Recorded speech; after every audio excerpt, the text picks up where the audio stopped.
Hey Lily, just letting you know I'm here. Thank you. This is being recorded, correct?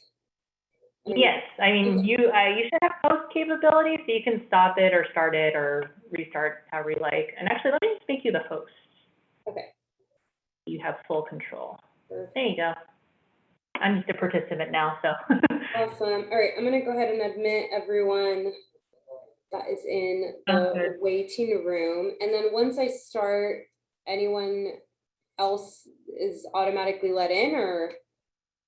You can change the security settings to disable the waiting room. So right now, if you go to security settings, there's a check mark that says enable waiting room. If you click on that, it unchecks it, and then it eliminates the waiting room, and you can just let everyone in, and there won't be a waiting room after that. Okay, I'm gonna go ahead and admit everyone in, and then I'll do that.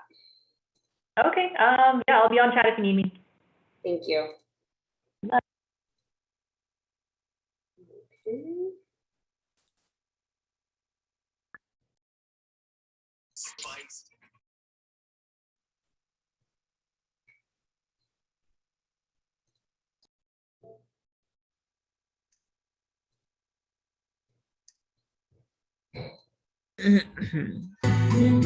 Everyone joining, I'm gonna go ahead and ask everyone to make sure that they are muted.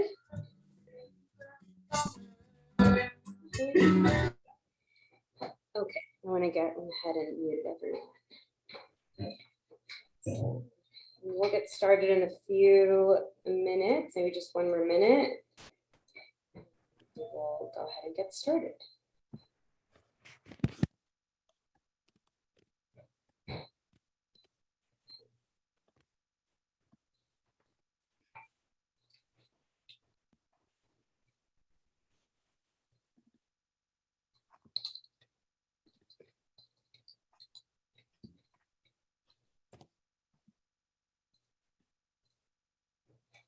Okay, we're gonna go ahead and get started. Hello, everyone. How's everyone doing? Good afternoon. See some folks using the chat, so that's awesome. I definitely encourage you to use the chat throughout today's presentation.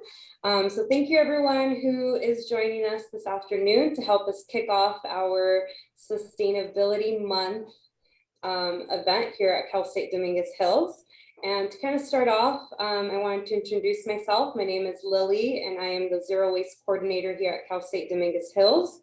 I'm helping oversee the implementation of our Zero Waste program here on campus, while also educating and empowering our campus community to help our campus meet its waste reduction goal. And with me, I have Angelo. Angelo, do you mind introducing yourself? Hi, my name is Angelo. I am a zero waste intern at the Office of Sustainability. You might see me on campus driving the car or inside of the buildings implementing our zero waste program. We're implementing Slim Jim setups inside the offices and external the metal bins, the 3-stream waste bins outside of campus too. So if you say hi, if you want to say hi, you can say hi to me. I don't bite. Awesome, thank you, Angelo. And then can I either get a thumbs up or a reply on the chat if you're able to see my PowerPoint screen? Yes, perfect. Okay, I'm gonna go ahead and do full presentation mode. All right, so today's presentation to help kick off Sustainability Month here at Cal State Dominguez Hills is our presentation on the different dimensions of zero waste. So I'm here to let you guys know that zero waste is not just about recycling, it's not just about waste. There are so many intersections between zero waste, environmental justice, public health, food security, and even certain things that you can do in your lifestyle to make those behavioral changes to lead a more zero waste life moving forward. So that's kind of what we're going to cover today. And to kind of kick off, I think it's always helpful to define what zero waste is. By ways of the chat, how many of you are familiar with the term zero waste? Go ahead and write it on the chat. Awesome. Okay. For those of you who do not know what zero waste is, that is okay. And I'm here to tell you that zero waste doesn't mean zero waste or recycling. Zero waste, one of my favorite definitions, is by the Zero Waste International Alliance, which defines zero waste as the conservation of all resources by not just how we produce and consume items, but also how we reuse them, recover them, everything from the way they're manufactured to the way they're packaged, and then what we do with them after usage. And that's without having any impact on our environment, but also our health. And the reason I love this definition is because, again, it's not just talking about zero waste as an environmental issue.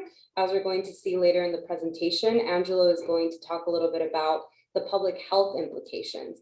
And sometimes that's the best way to really spark change and empower folks, is to let them know, hey, these changes that we're making are not just beneficial for our environment, they're also beneficial for your health. So what is zero waste? There are two terms that I want you to become familiar with today, and that's the difference between a circular and a linear economy. They're two different things. And many of you can already guess correctly that a lot of our processes, a lot of the items that we purchase as consumers, products, everything from manufacturing to shipping, follows this linear economy. And to kind of put it simply, a linear economy, we are just extracting items, producing them, manufacturing them, putting them in the hands of the consumer. They use it, and then at the end of the life cycle, they dispose of it. So it follows that linear cycle. Now, a circular economy is very fundamentally different from a linear economy. In a circular, we're really trying to close all of the loops from the moment we extract items to the moment we dispose of them. So you can almost see this is something similar that happens in nature. In nature, there really isn't a loss of energy or of waste. The waste of one system becomes the energy of another. You can see this being an example as compost, or in certain forests, the foliage that falls down becomes the energy for another ecosystem. So all of these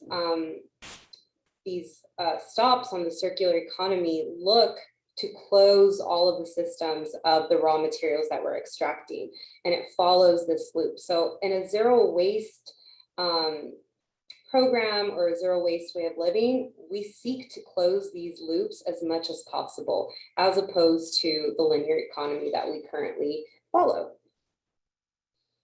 And I mentioned in the beginning, zero waste does not equal recycling. In fact, recycling is really a last resort. And this might be kind of contradictory of what you've learned when you're much younger, where you're thinking, wow, I should just always recycle everything. And that's true. It's true that you should recycle when possible, but before you even get to that point, I like to refer to something called the zero waste hierarchy. And in this hierarchy, it describes these different strategies that support the zero waste system, where you're first thinking about what's the best use of materials and then going down to the lowest use. So before you even get to recycling, before you even get to composting, how can you rethink the items that you are using as a consumer? You want to seek better solutions. So as students, if you're constantly, printing your lecture notes, that might be an area where you might rethink and say, hey, maybe I should go more on the digital route and take my notes directly on the PowerPoint if you're able to. Then the next step, if you're not able to rethink, reduce. So if you aren't able to, for whatever reason, take digital notes because of maybe restrictions from your teacher or your professor, then you can reduce, maybe printing double-sided. So using one side for lecture notes one week, and then the other side for another week. So it's all about conserving resources when you're able to. And then reusing. What are some areas in your life where you can reuse when not possible to rethink or reduce? Where can you reuse your notes or any other items or products that you're using? And then that last resort is the recycle and compost, followed by responsible disposal. And I'm going to cover these more in detail in the end of how you can use the zero waste hierarchy in your daily life to lead a more zero waste lifestyle. So why isn't recycling really that catch-all solution? And that's because there really isn't many places where recyclables could go. So just a couple of years ago, we used to send most of our waste to China. But just a couple of years ago, they banned that import. They said, you know what, we're not taking your trash. And they were referring to our recyclables as trash because most of the things that we were sending them were contaminated. And so In addition to that, a lot of the time recycling, a lot of these facilities don't have the infrastructure. And it's very expensive. It's very expensive to make items from new items from recycled materials. And then, as I mentioned, China banned most of our recyclables from going to them because only 9% of those discarded plastics was being recycled, while the remaining 12 was being burned. So while 12% are being burned and the rest were being buried in landfills or dumped in our coastal waters or local waterways that Angela is going to cover a little bit later. So I like this graphic on the side because you're using a plastic water bottle for a couple seconds, and then it takes years and years outside of our lifetime for these to break down. And why is it important from our point of view to lead a more zero waste lifestyle? So here, an average Californian creates about 6 pounds of trash each day. So go ahead and multiply that by 365. An EPA study also found that the US generates over 270 million tons of solid waste per year. And again, this isn't going just poof, disappearing. It has to end up somewhere. And I'm going to talk about the environmental justice implications about that a little bit later. And another thing I want to emphasize is that we live in a finite planet with finite resources. Our planet is not a bottomless pit that we just bucket that we're just going to extract resources and keep making products. There's going to be a point where we're running out of those finite resources. And when we talk about sustainability, we really want to talk about being regenerative. We want these resources to be available for the next generation and future generations to come. So zero waste is not just an environmental problem. And this is what we're going to cover today, both the public health to the environmental justice implications.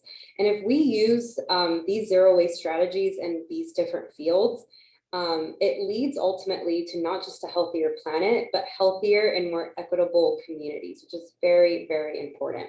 So I'm going to let Angelo take over right now and discuss a couple of the environmental impacts as well as the public health impacts. Hi, so right now I'm going to talk about zero waste and the environment. So first and foremost, when trash is not correctly disposed of, they end up in our landfills. And when landfills start to pile up and become larger, it takes massive amounts of fossil fuels to burn it.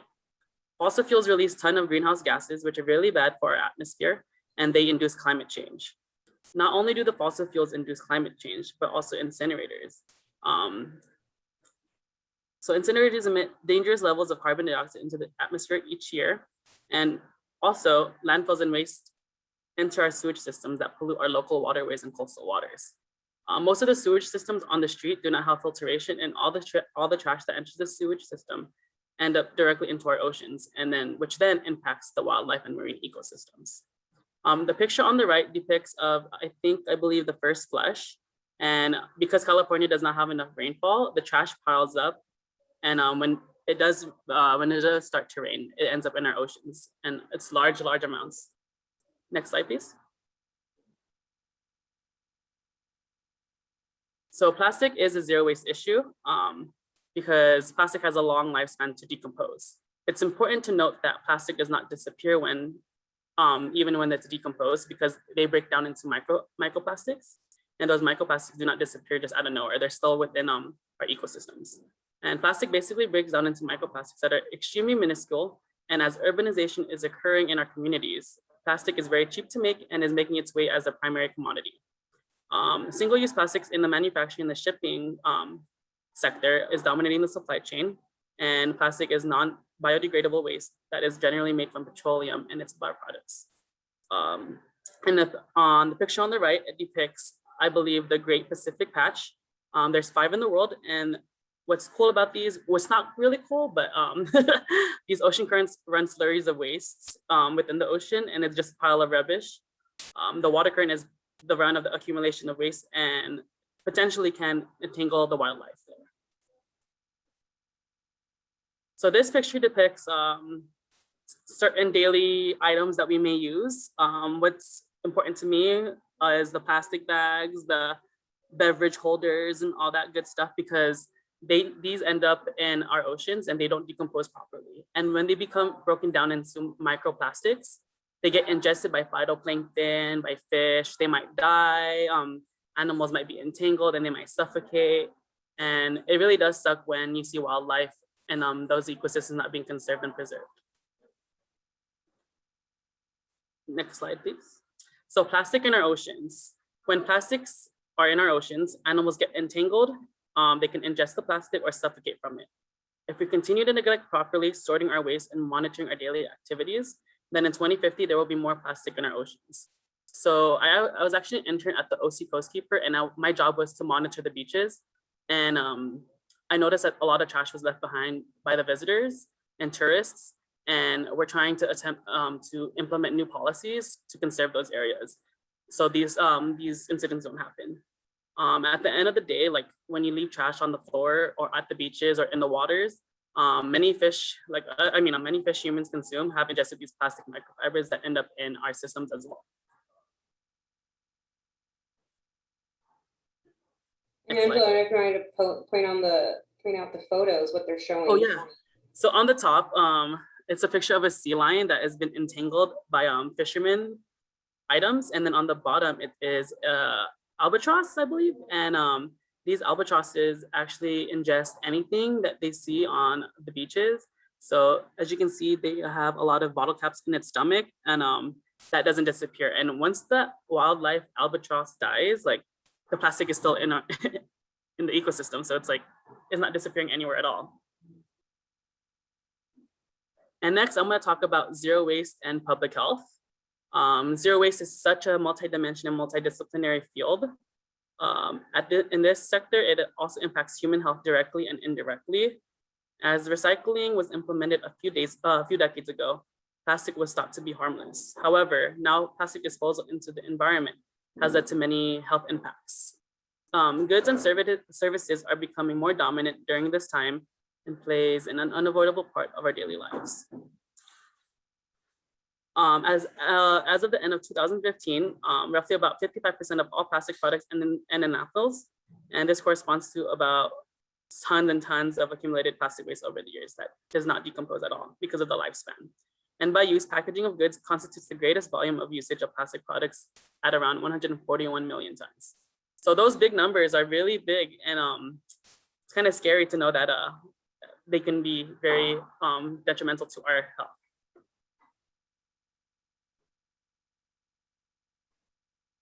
So right now I'm going to talk about the link between plastic and health. According to a study that I found, they link plastic and human health directly and indirectly through ingestion, exposure, or the inhalation of plastic.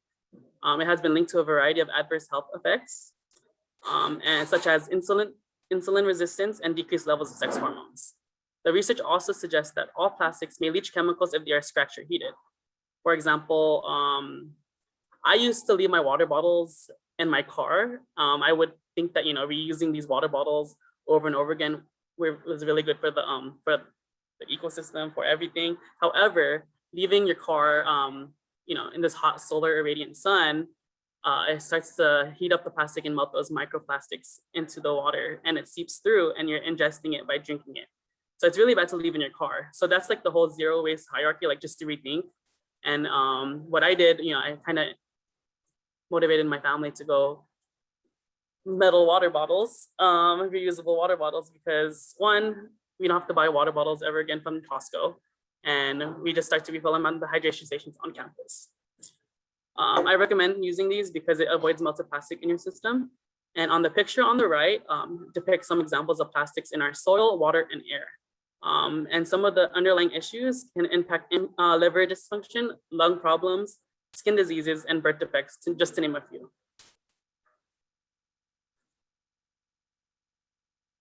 So I'm going to talk about some certain chemical properties of plastic. So two common chemicals are phthalates and BPA. And phthalates and BPA are endocrine disruptors, and these two chemicals play a role in the interference of the natural hormonal regulation process. And on the picture of the right, it's basically like if you guys took biology, the natural hormones are what are expressed inside your body, and they bind to these receptors to activate that natural hormonal regulation process. But when you start using a lot of the items that have these plastic chemical properties, then they start to become more ample inside of your body and they bind into the receptor more. And then they're not ready to, the natural hormonal stuff isn't binding, they're not ready or available to bind to the receptor. And that, which activates, all of those endocrine problems in your body. So first, I'm going to talk about phthalates, and phthalates are endocrine receptors that work at the cellular level. According to a study in 2010, they noted that the phthalates comprise of 70% of the US plasticizer market. And these are found in common children's toys, cosmetics, lotion, sunscreen, perfume, paints, industrial plastics, and medical devices. And recent studies have linked these phthalates to testicular dysgenesis syndrome, which is the production of atypical sperm and can lead to cancer. So on the picture on the right just depicts of a baby using its toy and mouthing it, teething it. And through time they start to degrade and they start actually, you can ingest them into your body. Next, I'm going to talk about BPA, and BPA is also an endocrine receptor that also works at the cellular level. And in the same study, they found associations between blood levels of BPA in women and impaired health. And some of these health impacts include obesity, miscarriages, and sterility. BPA is commonly found in our food, water bottles, and hard plastic products, and they have linked BPA to reproductive disorders, heart diseases, type 2 diabetes, breast cancer, and brain development. And again, this is another picture of a baby mouthing on plastic. So when you go to Target or whenever you go to like a typical store, they might say like BPA free and all that stuff. However, you should just start to use like the environmental friendly stuff. That way we can avoid all of these risks. Plastic in our oceans impact human health. According to Okunola et al., microplastics are major contaminants that can bioaccumulate in the food chain after ingestion by a wide range of freshwater and marine lives, leading to a public health risk. Human consumption of animals exposed to microplastics and plastic additives can be detrimental. Biomonitoring studies of human tissues have shown that plastic constituents persist in human population through the measurement of environmental contaminants. So in the next slide, there are two pictures. The picture on the left is the process of bioaccumulation and how it can enter into our systems. And when trash, specifically plastic, end up in our coastal waters, phytoplankton absorb the microplastics, and then through the food chain, fish ingest the phytoplankton and so on. And then some people like us rely on fish for sustenance, such as anglers and fishermen. And then once they eat these fish or whatever your diet is, they start to ingest these chemicals indirectly. And then the figure on the right is a Surfrider ad, and it depicts sushi wrapped up in plastic. This study showed roughly 30% of fish ingested by plastic, and it's kind of crazy because I eat a lot of sushi. And sometimes, if it's really bad quality sushi, like you're basically eating plastic. Lastly, we're going to talk about solutions. And I think big manufacturing companies and shipping companies need to produce packaging solutions that are either biodegradable or more easily recycled. Another solution is that consumers need to change their buying behaviors, favoring products that they do not use non-recyclable plastics.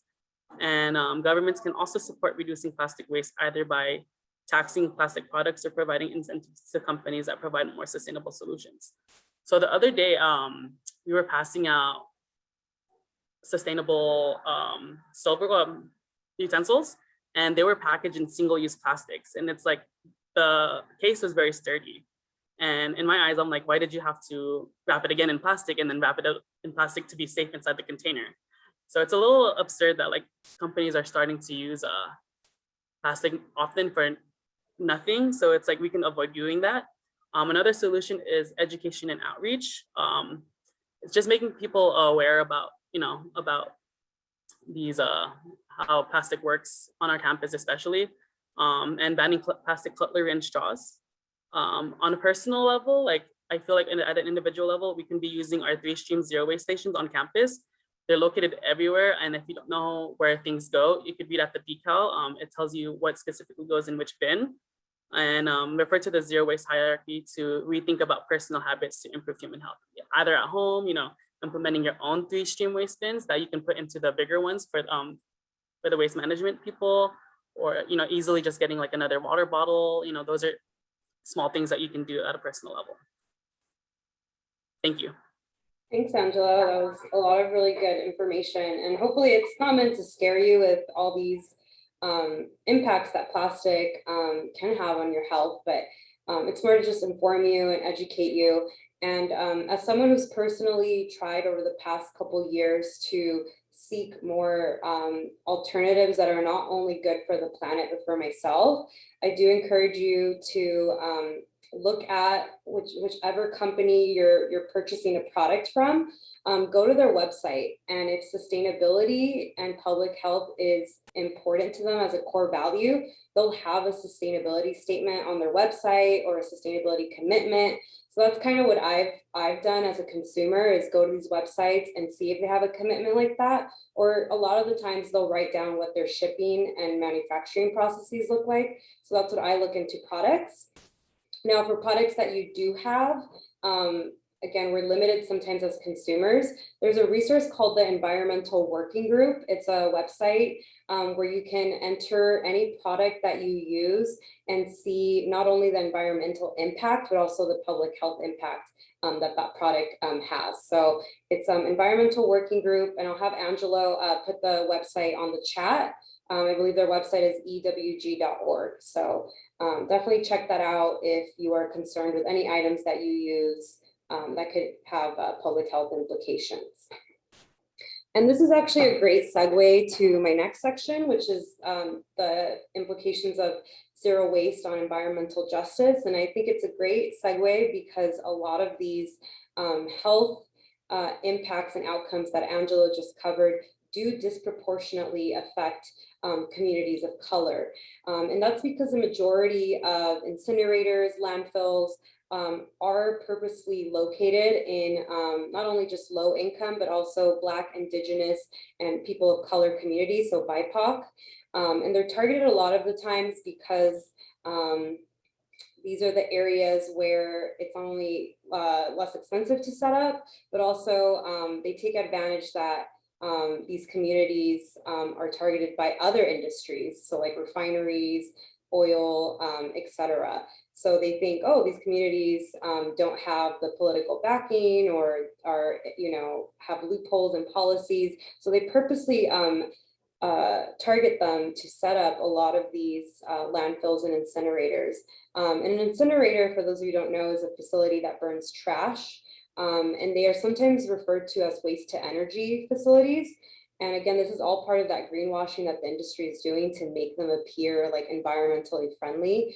And that's clearly the opposite. A lot of these incinerators, or not a lot of them, all of them emit greenhouse gases that contribute to climate change, but they also release a lot of toxic pollutants into the surrounding communities. And a lot of these communities are already disproportionately affected by other health impacts, especially this is a photo of folks protesting during COVID, right? So a lot of these areas already have negative health incomes from other industries like refineries, so they have higher asthma rates, but also with something more recent like COVID, and the healthcare system's also not particularly advantageous to these groups. And another astounding statistic that I found, I was trying to look around in California, what incinerators do we have here? Because they're not very common. And here in California, we have two in the SoCal region. We have one in the city of Long Beach, and another one in the city of Commerce. And as I mentioned, a lot of these waste industries specifically target BIPOC communities. Around 79% of just incinerators are located in BIPOC communities. And here's a photo of that incinerator in Long Beach that they're advocating to shut down. And a lot of these communities are already having negative health outcomes due to the proximity of incinerators, but also of landfills. So how do these landfills and incinerators impact these communities? And this photo doesn't show an incinerator or a landfill, it actually shows a refinery. But that, as I mentioned, like these communities are not just impacted by zero waste, but by other industries and companies as well. And when they, with their proximity, they suffer a lot of severe health outcomes. And it's almost like a double whammy because these communities, as I mentioned, are already on the lower totem pole when it comes to health outcomes. You probably heard of the wealth health gap, with those with lower income and communities of colors having more negative health impacts because of how our healthcare system works. But being close to these landfills and incinerators, they are being exposed to those particulate matters. So PMs 2.5, and then any heavy metals, including mercury and lead, just from the burning of waste. And a lot of these landfills, I'm not sure if Angela mentioned this or if I did, open landfills emit a lot of methane gas as well, which has environmental impacts because it is linked to climate change, but it also has negative health outcomes in people. These areas are also seeing higher rates of asthma, respiratory disease, cardiovascular, so heart disease, cancer, and many others. So you're probably thinking, all right, we're seeing a lot of these areas being disproportionately affected. And one thing that is referred to often is the Resource Conservation and Recovery Act, which was enacted in 1976. And it basically is a law governing how we dispose of solid waste and hazardous waste in the US, where the federal government oversees the disposal of hazardous waste, and then any non-hazardous waste is really regulated by state and city and county level. And the problem with this is that it leads to a lot of like finger pointing of like who's really responsible for enforcing and regulating and protecting these communities of color. So as I mentioned in that last bullet point, a lot of these policies and practices are hard to regulate at the federal level. So it leads these communities to be at risk to industries who are just looking to make profit and are trying to find areas that are cheap, but also areas that are not as protected, like wealthy white communities. But it's not all doom and gloom. There are a lot of organizations and nonprofit community programs that are working very hard to make sure that their community is protected, that they are at the table when it comes to conversations about policy, advocating for change.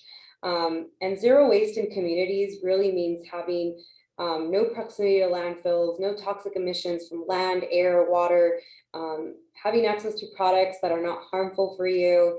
So a lot of the time, the concept of zero waste, it's not foreign to a lot of these BIPOC communities. They've already had to adjust and use reusable when possible, try to prolong the life of products that they use.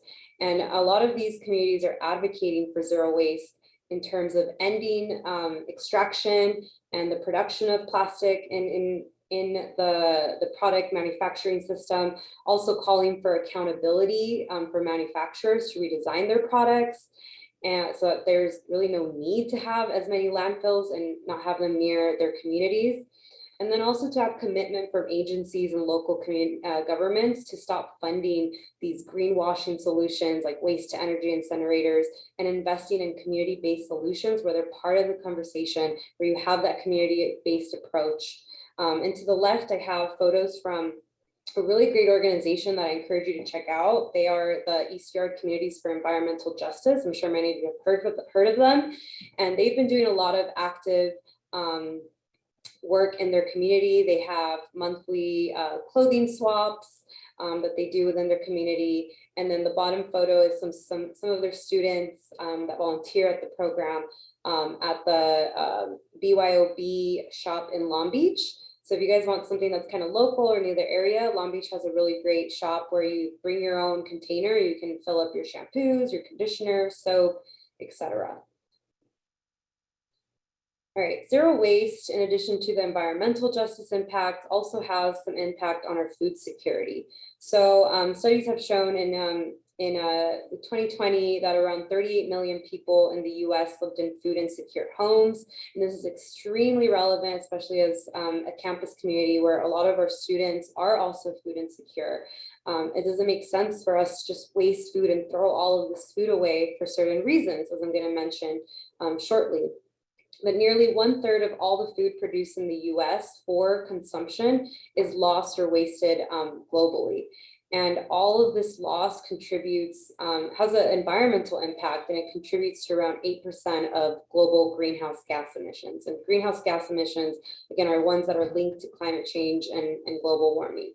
And a lot of the times we're seeing this food loss because of poor handling, something happening during transportation, the truck cooling system might break down, whatever. One of the most common ones, which I find very crazy, is cosmetic standards. So how they aesthetically look. If it doesn't meet a certain weight or a certain aesthetic outside, a weird shape or whatever, they usually will get tossed out, even though if they are perfectly edible for consumption. And then you also have that consumer level waste. How many of you, and I'm guilty of this too, go grocery shopping and I overbuy. And by the time I get to the end of the week, most of my produce has gone bad because I just haven't cooked it because I've ate out or I've done something else. So us as consumers also have a little bit of the blame about not planning accordingly or not buying in season, etc. So how can we, seek solutions for reducing food waste, especially when we live in a food insecure country, in a food insecure world as well? And some of the ways that a couple organizations are looking to solve this crisis is by conducting data analytics for the supply chain. So seeing what companies, what areas are having a great amount of food loss, also improving food packaging so that items don't spoil, the way that they're transported as well can be a solution, relaxing our standards when it comes to aesthetic for produce. And one company that I've used in the past, which I'm sure some of you may have heard of this company, they're called Imperfect Produce. They actually take any produce that doesn't meet the weight or aesthetic standards from a lot of agricultural companies. They take them and they sell them as part of like a subscription. So these are all perfectly edible. They just look not as nice, but they're still good.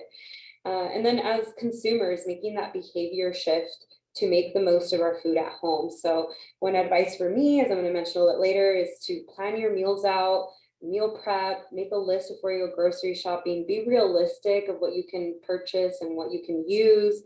I like to purchase vegetables and fruits that I know I can freeze, so that at the end of the week, if I cannot cook my zucchini, I chop it up and I freeze it and I toss it in my smoothies later on. And lastly, redistributing any surplus food to food banks or basic needs programs. So here on campus, we do that with our own urban farm to avoid that food from spoiling or produce from spoiling. We provide it to a lot of the basic needs distribution events, which we have another one coming up in October 29th, I believe.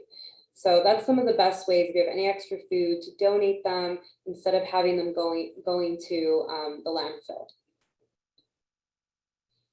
And besides us doing this on campus, there's also a couple of organizations statewide who are also doing this. This is one of my favorites from the nonprofit called Glide. They're located in San Francisco, and every week they provide produce bags for in need families who need extra produce or food insecure. And they provide this really cool resource guide, which is their zero waste pantry, which gives them tips on how to save the food and make the most of the food that they are provided. And they work with a lot of Bay Area vendors and companies that also participate. So you can see how you're creating partnerships for companies who are, having the issues and kind of shifting their mentality too. And we're going to leave it just the last couple slides. Thank you for bearing with us, everyone, and then we'll open it up to questions. I want to leave it up to how zero waste connects with you. What are the implications with your lifestyle that you can do? And as we mentioned with the zero waste hierarchy, the first point of your zero waste strategy to minimize your waste is to rethink. So seeking those better solutions where you can minimize your environmental impact. Where are areas in your life where you're producing a lot of waste? And this is why I never kind of look down on anyone when they're throwing items in the landfill. I think the other positive side of that coin is that it's a visual opportunity for you to see what are you constantly disposing of? Where can you rethink and seek alternative solutions? And one way to do this is say no to disposable single-use plastics, and also being a mindful consumer. I mentioned that website, the Environmental Working Group, going on the company website of the products you're buying and seeing if they have a sustainability commitment. So being as much of a conscious consumer as possible. And for those who want to dive a little bit deeper into what is being done on the manufacturing and product design side, definitely encourage you to check out the book Cradle to Cradle, Remaking the Way we make things. And that tackles more of the other side of the coin that we don't have as much control on. And I believe your bookstore should have this available. If not, it should be available on loan, but it's a really great resource. Second thing is how to reduce. So you conserve your resources wherever you can. So being mindful of what you buy. Remember I mentioned meal prepping, making a list when you go grocery shopping, choosing products that you can make multiple things out of, or choosing products that are made from products that can be recycled if there's no way for you to reuse them. And just really implementing those sustainable purchasing habits moving forward. With reusing, I think this is one of the most easiest ones, just because there are so many economic options out there. I do understand when we talk about zero waste, it's not just a matter of environmental justice, but it's also about talking about barriers. So a lot of the times you might not be able to purchase those really nice bamboo utensils because they are very expensive, but they have options in other areas where there are more economic options, even secondhand stores, thrift stores, Dollar Tree, all of those have sustainable and economic options for you to check out. And then lastly, if you're not able to shop, you can swap. So maybe get some of your friends together, have a closet swap party and go from there. And then as Angelo mentioned in his solution slide, recycling is also a great way to do make a difference here on campus. Now that we have our 3 stream bins, both inside and outside campus, we have a stream for recycling, landfill, and for composting. And this helps divert waste that we would originally be just dumping all of it in the landfill stream. It now allows us to separate it and sort it so that we can minimize the amount that actually does end up in the landfill and has those environmental justice, public health, food insecurity implications that we've mentioned. And then I understand we don't live in a perfect system or manufacturing. We live in a linear economy for most of our products. So when possible, if you do need to dispose of items, do it responsibly. And this means like not throwing your batteries in the landfill. Like look up your local city's website and they might have e-waste pickups every weekend or every month that you can participate in. And it's a great way, as I mentioned, for you to evaluate your consumption patterns, where you can make those shifts in your daily habits. And here on campus, we are trying to achieve that 90% waste diversion rate by 2025. So our goal is to divert 90% of all campus waste from going into the landfill and sorting that into our recycling and compost. And this is also going to mean making some changes on the facility side, on the purchasing procurement side. But there are things that you can do as students that I'm going to mention a little bit in the next slide for you to participate in this. And on campus, you'll have those 3 streams, the recycling, landfill, and compost, where you can properly sort your waste and avoid it from entering our landfill stream when possible. These are what the zero waste stations look like on campus. The ones on the left are what you'll see in your hallways and entry points, outside the elevators. When hopefully we all get to come back fully on campus in spring, you'll be able to use these and appreciate them. And they're very easily noticeable with our zero waste decal on the floor. And then in the outside of buildings, you'll see our exterior bins that have those 3 streams again. We have little covers for them because we have really rogue squirrels here on campus. So we gotta put some lids on those, but those are also available for you to use outside and start sorting your waste when you come on campus. Other initiatives that you can participate is purchasing or grabbing a reusable water bottle and filling them up at the hydration stations that are located in every water fountain on campus. And we also have a battery recycling pickup program. We're finalizing the location, so by spring, those should all be up and running. So if you have any batteries that you want to dispose of, there are a couple of public-facing bins that you can drop your batteries in. And then at the LSU, the Locker Student Union, you can participate in the Toro token. So by purchasing a $5 Toro token, you get a reusable container when going to Toro Fresh, and with hopes of expanding to other campus dining locations. They fill it up, you eat, you can bring it back for them to wash, and they'll exchange it for another token for you to use in your next visit. And you can also bring a reusable coffee mug or coffee cup for a 10% discount at LSU as well. All right, so we are going to do a quick giveaway. We have really exciting swag. I have a reusable utensil bamboo straw, metal straw kit that is really great for you to kickstart your zero waste journey. So we have 5 questions coming up for you to enter for your chance to win these. And we are gonna go by the chat system. So hopefully you guys are all fast typers. We found this to be the easiest way to do it. So if you know the answer to the question I'm about to show, please type it, and whoever types the correct answer first, Angela is going to be monitoring that for me, will be the winner of that question. And please stick around. Angelo is, to his best ability, going to reach out to everyone who answered correctly via private chat, and he will ask if you are available to pick up your prize in person, or if you need to send it to your house. All right, so everyone is hopefully ready, and you guys learned a good amount during our presentation to be able to answer these questions. All right, Angelo, you ready?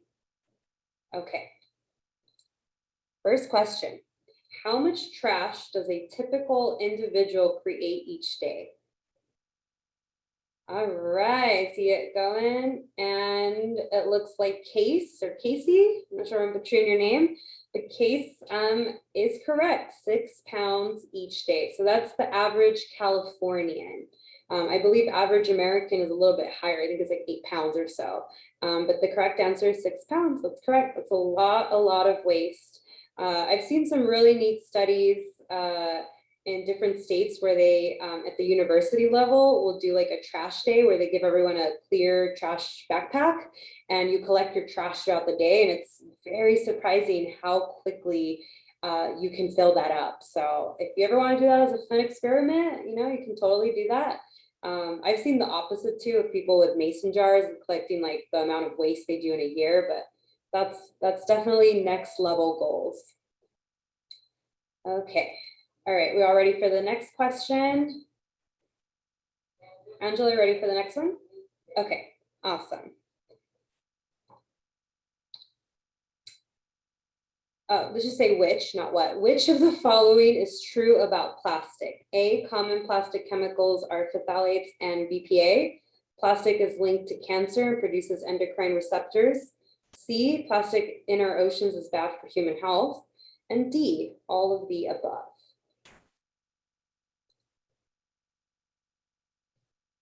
All right, I have to scroll all the way to the top. Jasmine, no, not Jasmine, sorry. That 6 look like a D. Janine Guevara, you are correct, all the above. So these are all the touch points that Angelo talked about in his section about how these 2 chemicals are very harmful for health and how it can disrupt our endocrine system, which is very important. And he's also talked about not only the human health implications, but also the environmental implications about plastic. Plastic is an item that is found a lot of the times in our ocean. Surprisingly, when I used to work at Heal the Bay, when we do beach cleanup, cigarette butts were actually the #1 item that we would find, and those also contain plastic. So in the end, whether they end up in the ocean or our own body, they always come back to us through that bioaccumulation process that Angela mentioned as well. So good job. It looks like everyone got it. So that's good. And Janine is our winner for that question. Okay, move on to the next question. Good to go. Okay. All right, what are the other zero waste initiatives on campus that you can partake in? That is correct. So it is all the above. Esmeralda Torres, great job. You and your reusable kit. So correct, you can participate in all of these. Although the printer cartridge, I'm not sure if you guys would be bringing those over here. So that was more a mistake on our end. But again, the hydration stations are the ones that you find in every campus building where you can just bring your reusable bottle and fill it up. The Toro token program is that for $5, you get 10 best in a reusable container. There's also a soup caddy option when it becomes soup weather soon. And then the battery recycling, we have a couple of public facing locations, which you guys can grab from our website. And I'll link that during the question portion of our presentation. And for those of you who don't know what a hydration station looks like, it's that photo on the right. So it's censored, you don't even need to touch it. And the really neat thing about it is that it tells you this little counter. It's hard to tell on this slide, but this counter tells you how many plastic water bottles we've diverted from going to the landfill just by using the hydration station. So pretty neat stuff. And I think these are even more useful with COVID because I haven't used a water spout since I was in elementary school. Okay. Why is trash impacting our environment? A, incinerators emit oxygen into the atmosphere each year. Landfill and waste entering our sewage systems contribute to pollution in our local waterways and coastal waters. Landfill waste releases a ton of methane gas, a powerful greenhouse gas that is linked to climate change. All of the above are both B and C. All right. Whoops, I'm kind of losing track of where our right answers start. Okay,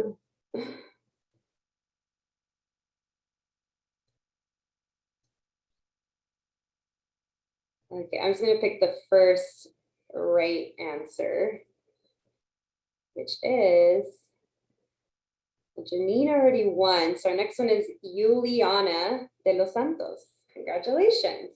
So it is B and C. So incinerators do not emit oxygen. I'm going to go through the other points. Maybe we can do like a bonus one. And we'll see what those emit. But as I mentioned, yes, as Angelo stated, a lot of the waste, there's not a lot of regulation in a lot of these landfills, or a lot of the times we're littering on the streets. So it enters our sewage system, which a lot of the times does not get treated, does not get filtered. Many of you might have noticed that little fish that says don't dump, drains to ocean. They really do, and they come out of the outfalls, and that's why it's advised that you should never go swimming after a rainstorm because that water is gross. And landfill waste releases, that was the answer to A. So it doesn't release oxygen, it releases a lot of methane, which is a powerful greenhouse gas. So who was our winner? Juliana de los Santos. Okay, whoops. Okay, Angela, are we ready for the next one?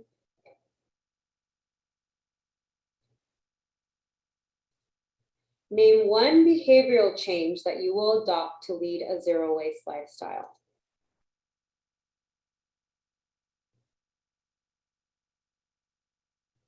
No plastic water bottles. Okay, we're good to Ken.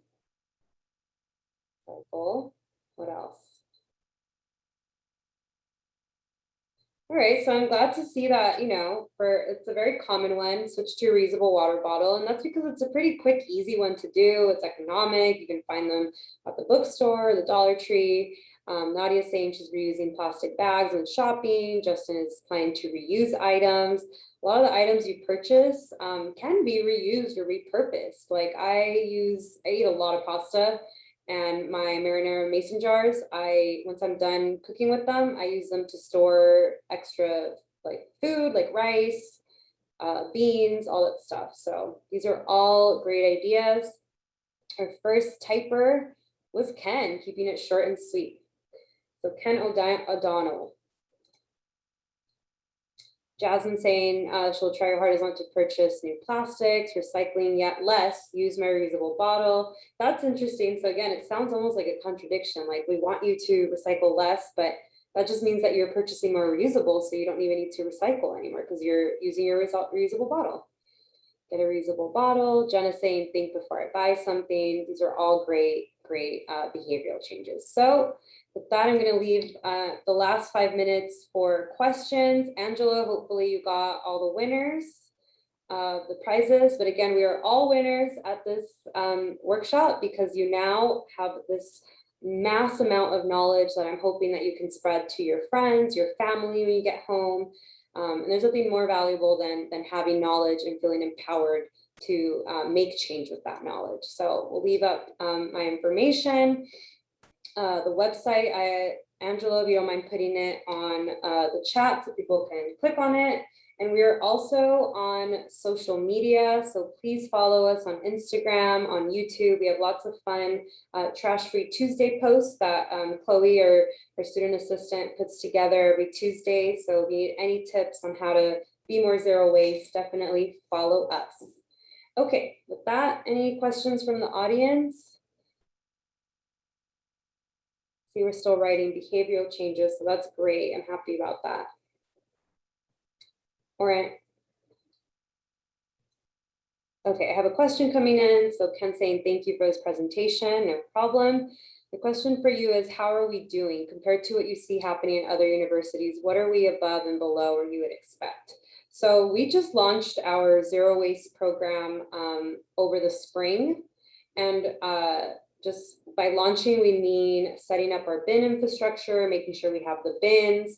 We've been also doing outreach and education for folks who are here. But again, we haven't fully dived into the program, A, because we're just finishing the infrastructure, but B, because we're not at full capacity.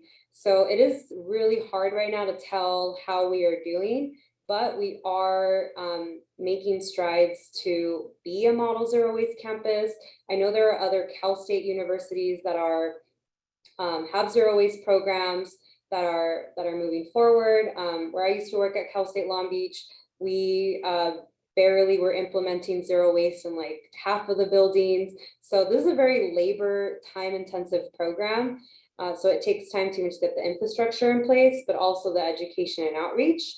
And I'm hopeful when we do come back to full capacity, we can start doing audits to see if folks are using the waste bins correctly now that they've been up and running for a semester.